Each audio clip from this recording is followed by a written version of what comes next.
नमस्कार, TV 27 news देख रहे हैं आप और मैं हूं आपके साथ दिनकर आनंद। और अब बात करेंगे उत्तर प्रदेश की। उत्तर प्रदेश में आज लखनऊ में बीजेपी चुनाव प्रबंधन समिति की अहम बैठक होनी है।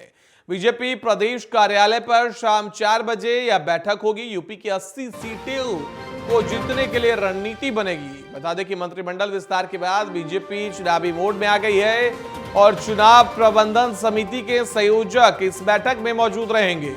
संयोजक जितिन प्रसाद भी इस बैठक में मौजूद रहेंगे। साथ ही बता दें कि चुनावी समर में बूथ प्रबंधन, नामांकन सभा पर इस दौरान मंथन किया जाएगा। रैलियों, सभाओं और रोड शो की तैयारियों पर विचार विमर्श किया जाएगा। तो आज उत्तर प्रदेश में बीजेपी चुनाव प्रबंधन समिति की बड़ी बैठक होनी है। आपको बता दें कि चुनाव प्रबंधन समिति के संयोजक बैठक में मौजूद रहेंगे और इस बैठक में चर्चा की जाएगी कि किस तरीके से 80 लोकसभा सीटों पर प्रचार प्रसार किया जाए, किन किन बड़े नेताओं को किस जगह पर प्रचार प्रसार के लिए भेजा जाए, कार्यकर्ताओं को क्या मैसेज दिया जाए, जनता के बीच किन मैसेज को डिलीवर करने की कोशिश की जाए, इसको लेकर आज चर्चा की जाएगी। और बता दें आपको कि जितिन प्रसाद इसमें शामिल होंगे इस बैठक में। वही मंत्रिमंडल विस्तार के बाद बीजेपी लगातार चुनावी मोड में आ गई है। कल उत्तर प्रदेश में मंत्रिमंडल का विस्तार हुआ, जिसके बाद अब देखा जा रहा है कि बीजेपी अपने सभी सहयोगी दलों को साथ में लेकर कैंपेनिंग करने की मूड में है और इसको लेकर आज बीजेपी प्रदेश कार्यालय पर शाम 4 बजे बड़ी बैठक होनी है। यूपी के 80 सीटों को जीतने के लिए रणनीति बनाई जाएगी। आपको बता दें कि मंत्रिमंडल विस्तार के बाद लगातार बीजेपी एक्टिव मोड में आ गई है। कल मंत्रिमंडल विस्तार हुआ उत्तर प्रदेश में और उसके बाद 4 मंत्रियों ने शपथ लिया। चुनाव प्रबंधन समिति के संयोजक आज के इस बैठक में मौजूद रहेंगे। बता दें कि 80 की 80 लोकसभा सीटों को जीतने के लिए बीजेपी मैसिव कैंपेनिंग करने की कोशिश में है और बीजेपी की कोशिश है कि अपने सभी बड़े नेताओं को रोड शो, रैलियों के जरिए और प्रचार प्रसार करवाकर जनता के बीच मैसेज पहुंचाया जाए। और नरेंद्र मोदी प्रधानमंत्री का जो नारा है कि अब की बार 400 पार, उसे साकार किया जाए। और इसी को लेकर आज मंत्रिमंडल विस्तार के बाद आज चुनाव प्रबंधन समिति की बैठक होगी बीजेपी मुख्यालय उत्तर प्रदेश में। बढ़ते अगली खबर की ओर। अगली खबर इटावा से है, जहां आज मुख्यमंत्री योगी आदित्यनाथ आज इटावा के दौरे पर रहेंगे। आपको बता दें कि इटावा समाजवादी पार्टी का गढ़ माना जाता है, जहां आज मुख्यमंत्री योगी आदित्यनाथ पहुंचने वाले हैं। इटावा सैफई हवाई पट्टी पर सीएम योगी आदित्यनाथ ठीक 11:30 बजे पहुंचेंगे। इसके बाद सैफई विश्वविद्यालय कार्यक्रम में आज मुख्यमंत्री योगी आदित्यनाथ शामिल होंगे। 500 बेड सुपर स्पेशलिटी अस्पताल का भी आज मुख्यमंत्री योगी आदित्यनाथ शुभारंभ करने वाले हैं। इसके साथ ही सीएम योगी के दौरे को लेकर प्रशासन अलर्ट है। तो आपको बता दें कि आज सीएम योगी आदित्यनाथ का इटावा दौरा है और इटावा में समाजवादी पार्टी के गढ़ अखिलेश यादव के गढ़ से आज सीएम योगी आदित्यनाथ 2024 लोकसभा चुनाव को लेकर हुंकार भरते हुए भी नजर आ सकते हैं। आपको बता दें कि सैफई विश्वविद्यालय के कार्यक्रम में भी आज मुख्यमंत्री शिरकत करने वाले हैं, जिसमें 500 बेड के सुपर स्पेशलिटी अस्पताल का शुभारंभ करेंगे। अगली खबर गाजियाबाद से है, जहां देश की पहली रीजनल रैपिड रेल के दूसरे फेज का आज पीएम मोदी उद्घाटन करेंगे। दूसरे फेज में रैपिड रेल गाजियाबाद के दुहाई डिपो से मोदी नगर नॉर्थ स्टेशन तक चलेगी। हालांकि पहले दूसरे फेज में रेल मेरठ साउथ स्टेशन तक चलनी थी, लेकिन वहां स्टेशन तैयार नहीं होने की वजह से इसे फिलहाल मोदी नगर नॉर्थ तक चलाने का फैसला लिया गया है। पीएम मोदी आज कोलकाता से इसका वर्चुअल उद्घाटन करेंगे। वहीं काकोरी में हजरत साहब कस्बे में एक घर में शॉर्ट सर्किट की वजह से 2 सिलेंडरों में ब्लास्ट हो गया। इस हादसे में 5 लोगों की मौत हो गई है और 4 लोग गंभीर रूप से घायल हो गए। सूचना मिलने पर पहुंची फायर ब्रिगेड ने बड़ी मशक्कत के बाद आग पर काबू पाया है। वहीं पुलिस ने मामले की जांच शुरू कर दी है।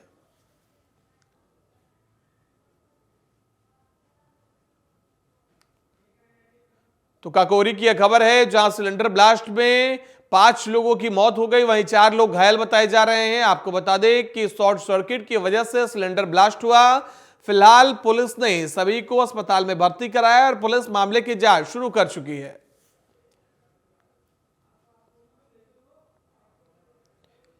तो सिलेंडर ब्लास्ट में काकोरी में 5 लोगों की मौत हुई है। बता दें कि शॉर्ट सर्किट की वजह से सिलेंडर ब्लास्ट हुआ, जिसमें कुल 9 लोग घर में मौजूद थे और 5 लोगों की मौत हुई है। वहीं 4 लोग घायल बताए जा रहे हैं, जिनका इलाज अस्पताल में जारी है। पुलिस मामले की जांच में जुटी हुई है।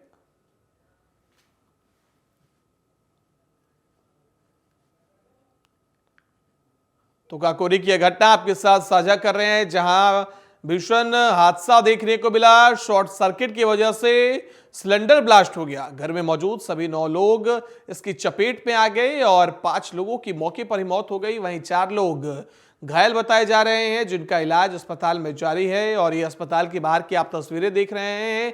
हड़कंप मची हुई तस्वीर है, जहां पे लोग परेशान नजर आ रहे हैं। साथ ही पुलिस मामले की जांच में जुटी हुई है कि आखिर किस वजह से शॉर्ट सर्किट हुई और सिलेंडर ब्लास्ट हुआ।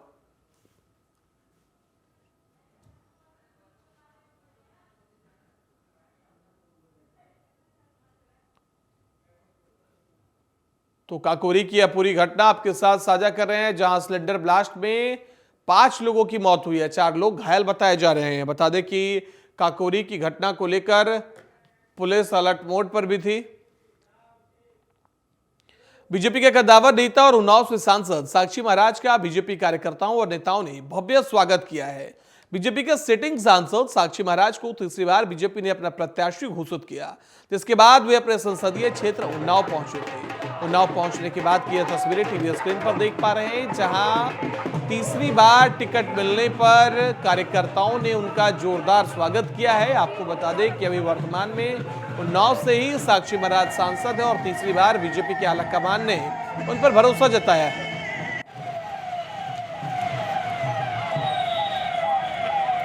लोकतांत्रिक पार्टी है।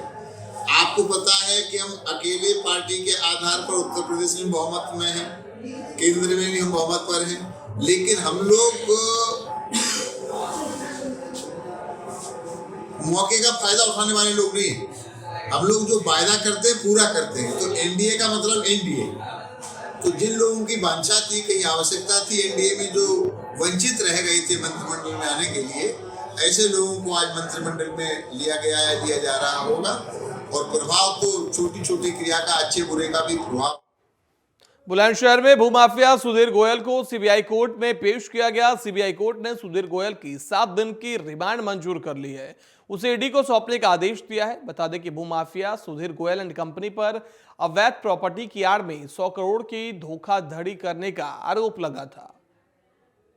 तो भूमाफिया गोयल एंड कंपनी पर सीबीआई कोर्ट में पेशी की गई। सीबीआई कोर्ट ने 7 दिनों की रिमांड पर इन्हें ईडी को सौंपने का आदेश दिया, जिसके बाद इन्हें ईडी के सवालों का जवाब देना होगा।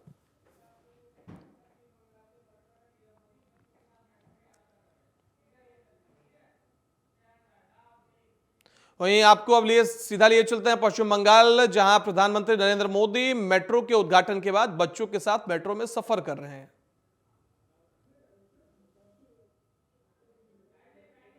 तो पश्चिम बंगाल के दौरे पर हैं प्रधानमंत्री नरेंद्र मोदी और आप ये तस्वीरें देखिए। आज प्रधानमंत्री नरेंद्र मोदी ने यहां अंडर वाटर मेट्रो का उद्घाटन किया है और अब छात्रों के साथ प्रधानमंत्री नरेंद्र मोदी आपको नजर आ रहे हैं।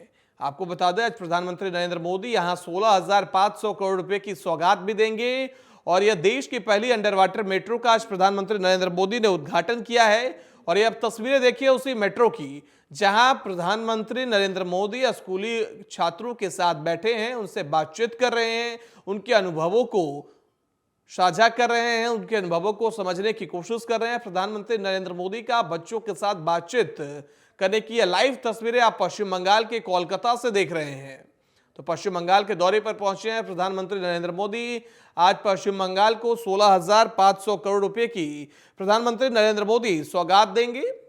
साथ ही आपको बता दें कि आज प्रधानमंत्री का पश्चिम बंगाल में और भी कार्यक्रम है। फिलहाल प्रधानमंत्री नरेंद्र मोदी ने देश की पहली अंडर वाटर मेट्रो का उद्घाटन किया है और अब ये अंडर वाटर मेट्रो की तस्वीरें देखिए, जहां प्रधानमंत्री नरेंद्र मोदी स्कूली बच्चों के साथ मेट्रो में बैठे हैं, सफर कर रहे हैं, बच्चों से उनके अनुभव जान रहे हैं कि आखिर किस तरीके से उन्हें कैसा महसूस हो रहा है अंडर वाटर देखकर। अंडर वाटर से कोलकाता में क्या कुछ बदलेगा, कई चीजों को लेकर प्रधानमंत्री बच्चों से बातचीत करते हुए नजर आ रहे हैं। तो आज पश्चिम बंगाल के दौरे पर हैं प्रधानमंत्री नरेंद्र मोदी। आपको बता दें कि लगातार प्रधानमंत्री नरेंद्र मोदी के पश्चिम बंगाल के दौरे को लेकर चर्चाएं तेज थी। बता दें कि संदेश खाली हिंसा के बाद पहली बार प्रधानमंत्री पश्चिम बंगाल पहुंचे हैं। वहीं आज पश्चिम बंगाल पहुंचने पर प्रधानमंत्री नरेंद्र मोदी ने अंडर वाटर मेट्रो का उद्घाटन किया उसको हरी झंडी दिखाई है। और साथ ही अब तस्वीरें देखिए, मेट्रो के अंदर की ये तस्वीरें, जहां बच्चों के साथ प्रधानमंत्री नरेंद्र मोदी आपको नजर आ रहे हैं, बच्चों के साथ बातचीत कर रहे हैं। और स्कूली बच्चों के साथ बातचीत करने का नरेंद्र मोदी की यह पहली तस्वीर नहीं है। कई दफा प्रधानमंत्री नरेंद्र मोदी बच्चों के साथ बातचीत करते हुए नजर आते हैं। परीक्षा पे चर्चा हो या फिर बच्चों के साथ बातचीत करना हो, प्रधानमंत्री बच्चों के साथ हमेशा मुलाकात करते हुए नजर आते हैं। और एक बार फिर यह तस्वीरें कोलकाता के अंडर वाटर मेट्रो की है, जहां प्रधानमंत्री नरेंद्र मोदी ने उद्घाटन करने के बाद स्कूली छात्रों के साथ बातचीत कर रहे हैं। वहीं बढ़ते हैं अगली खबर की ओर। आगामी लोकसभा चुनाव को देखते हुए वाराणसी पुलिस ने तैयारियां तेज कर दी है। पुलिस महानिदेशक ने चुनाव को कदाचार मुक्त कराने के लिए पुलिस लाइन स्थित सभागार कक्ष में बैठक की। साथ ही सभी पुलिस प्रभारियों को निर्देश दिया कि किसी भी कीमत पर चुनाव को शांतिपूर्ण कराया जाए। साथ ही अलग अलग अपराधों में की गई कार्यवाहियों, जनपद के टॉप 10 अपराधी, गुंडा और माफियाओं के खिलाफ की गई कार्यवाहियों के बारे में भी समीक्षा की और अपराधियों के खिलाफ कठोर कार्रवाई करने के निर्देश दिए हैं। तो ये वाराणसी की खबर आपके साथ साझा कर रहे हैं, जहां लोकसभा चुनाव को लेकर पुलिस प्रशासन अलर्ट मोड पर आ गई है और फ्लैग मार्च करते हुए ये तस्वीरें आप पुलिस फोर्स की देख रहे हैं। इसके साथ ही आपको बता दें कि पुलिस लगातार लोकसभा चुनाव को लेकर अलर्ट मोड पर है। सभी दुर्दांत अपराधियों की, टॉप 10 अपराधियों की सूची निकाली जा रही है और उन पर क्या कुछ कार्रवाई की गई है, उन सभी चीजों को देखा जा रहा है, परखा जा रहा है कि किसी भी तरीके से कदाचार मुक्त लोकसभा चुनाव कराया जा सके। चुनाव के दौरान किसी भी तरीके से कोई हिंसा ना हो सके, किसी भी प्रकार से कोई परेशानी ना हो, इसको लेकर लगातार बैठकें की जा रही है पुलिस प्रशासन की तरफ से। पुलिस अलर्ट मोड पर है। तो पुलिस लगातार लोकसभा चुनाव को लेकर एक्टिव मोड पर है। आपको बता दें कि पुलिस प्रशासन लगातार आने वाले लोकसभा चुनाव को लेकर और वोटिंग को लेकर सजग है। लगातार चुनाव आयोग की तरफ से भी निर्देश जारी किए गए थे कि लोकसभा चुनाव में किसी भी प्रकार से लोगों को दिक्कत ना हो सके, ज्यादा से ज्यादा मतदाता बूथ स्तर तक पहुंच पाए, वोटिंग। वहीं बुलेटिन में अब जिक्र होगा अपने उत्तराखंड की। देहरादून के जॉलीग्रांट हवाई अड्डे से अयोध्या, अमृतसर और वाराणसी के लिए आज से हवाई सेवा शुरू हो गई है। सीएम पुष्कर सिंह धामी ने हवाई सेवा को हरी झंडी दिखाकर रवाना किया। इस मौके पर सीएम धामी ने कहा कि हवाई सेवा शुरू होने से प्रदेश में आने वाले यात्रियों को सुविधा मिलेगी। इसी के साथ सीएम धामी ने पीएम मोदी का आभार जताया है। तो जॉलीग्रांट हवाई अड्डे की यह तस्वीरें आप देखिए कि जब सीएम धामी ने हरी झंडी दिखाकर फ्लाइट को रवाना किया। अब देहरादून से वाराणसी, अमृतसर और अयोध्या के लिए डायरेक्ट उड़ानें मिलेंगी। आपको बता दें कि अब यहां से प्रदेश में आने वाले लोगों को और यहां से जाने वाले लोगों को भी सहायता मिलेगी, आसानी से लोग अब सफर कर पाएंगे। आपको बता दें कि इस मौके पर सीएम धामी ने प्रधानमंत्री नरेंद्र मोदी का भी आभार जताया है। तो जॉलीग्रांट हवाई अड्डे पर आज सीएम पुष्कर सिंह धामी ने हरी झंडी दिखाई और फ्लाइट को रवाना किया है। उस दौरान की तस्वीरें अभी आप अपने टीवी स्क्रीन पर देख पा रहे हैं। बढ़ते अगली खबर की ओर। सैनिक कल्याण मंत्री गणेश जोशी ने देहरादून के गुनियाल गांव में सैन्य धाम का निरीक्षण किया। इस दौरान मंत्री को कई कमियां मिली। मंत्री ने अधिकारियों और निर्माणदायी संस्था के अधिकारियों को तय समय पर कार्य करने के निर्देश दिए। उन्होंने कहा कि सैन्य धाम का निर्माण 5वें धाम के रूप में होना है। ऐसे में इस जगह पर कोई कमी ना रहे। इसके निर्माण के बाद चारों धामों की भांति सैन्य धाम को देखने के लिए भी देश दुनिया से लोग आएंगे। बता दें कि करीब 50 बीघा जमीन पर बनने वाले सैन्य धाम के लिए प्रदेश भर के 1734 शहीदों के आंगन की मिट्टी और गंगा, यमुना सहित उत्तराखंड की अन्य पवित्र नदियों के जल का उपयोग किया गया। सैन्य धाम को पूरे देश के स्मारकों का अध्ययन करने के बाद बनाया जा रहा है। तो आज मंत्री गणेश जोशी ने सैन्य धाम का निरीक्षण किया है। आपको बता दें कि निरीक्षण के दौरान कमियां मिलने पर गणेश जोशी भड़कते हुए नजर आए हैं। देखिए, मैं लगातार इसकी मॉनिटरिंग कर रहा हूँ क्योंकि देश के प्रधानमंत्री नरेंद्र मोदी जी की परिकल्पना उन्हीं परेड ग्राउंड से कहा था कि उत्तराखंड के अंदर बद्री, केदार, गंगोत्री, यमुनोत्री 4 धाम यहाँ पर हैं और ये सैनिक बाहुल्य प्रदेश है। देश की सीमा पर रक्षा करने वाला हर 5वां सैनिक हमारे उत्तराखंड से होता है। यहाँ पर सैन्य धाम बनना चाहिए और उनकी भावना के अनुरूप पुष्कर सिंह धामी सरकार सैन्य धाम का निर्माण यहाँ पर करा रही है। लगभग 95 करोड़ से अधिक इसकी कॉस्ट आ रही है और उसको पूरा करने का सौभाग्य मुझे प्राप्त हुआ है। काम लगभग अंतिम। वहीं जौनसार बावर की लाइफलाइन त्यूनी चक्राता मार्ग में बर्फबारी की वजह से तीसरे दिन भी यातायात बहाल नहीं हो सका, जिसकी वजह से लोगों को काफी दिक्कतों का सामना करना पड़ रहा है। सड़क से बर्फ हटाने के लिए 2 जेसीबी और स्नो कटर को काम पर लगाया गया है। अधिकारियों का कहना है कि देर शाम तक मोटर मार्ग पर यातायात बहाल कर दिया जाएगा। तो चक्राता मार्ग बर्फबारी की वजह से बाधित नजर आ रही है और अब देख सकते हैं किस तरीके से जेसीबी के जरिए और स्नो फॉल हटाने की मशीन के जरिए बर्फ को सड़क से हटाने की कोशिश लगातार जारी है। बर्फबारी ने लोगों की मुश्किलें बढ़ा दी हैं। लोग सड़कों पर निकलने से पहले सड़क के हाल देख रहे हैं। लगातार बर्फबारी की वजह से सड़क सेवा बाधित हो चुकी है।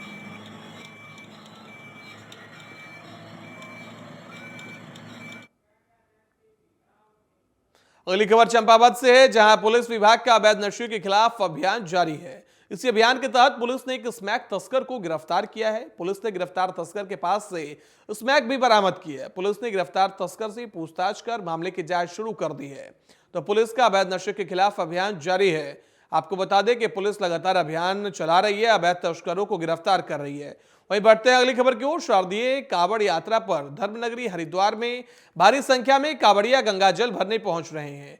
8 मार्च को महाशिवरात्रि पर्व पर कांवड़िया अपने अपने गंतव्य पर जाकर भगवान शिव का अभिषेक करेंगे। भीड़ को देखते हुए हरिद्वार पुलिस प्रशासन अलर्ट नजर आ रहा है। हरिद्वार एसएसपी ने आज सुरक्षा को देखते हुए पुलिस कंट्रोल रूम यातायात व्यवस्था का निरीक्षण किया। साथ ही सभी अधिकारियों को मेले को सकुशल संपन्न कराने के दिशा निर्देश दिए हैं। शिवरात्रि का जो जल चढ़ेगा उसको लेकर तैयारियों को आज हम लोगों ने स्थलीय निरीक्षण किया था। इसमें अगर आगे जैसे दबाव बढ़ेगा उसी आधार पर जो ट्रैफिक डाइवर्जन प्लान किस तरीके से लागू किया जाएगा उसको traffic SP traffic CO traffic और हमारे एसपी सिटी की मौजूदगी में एक प्लान हम लोगों ने डिस्कस किया।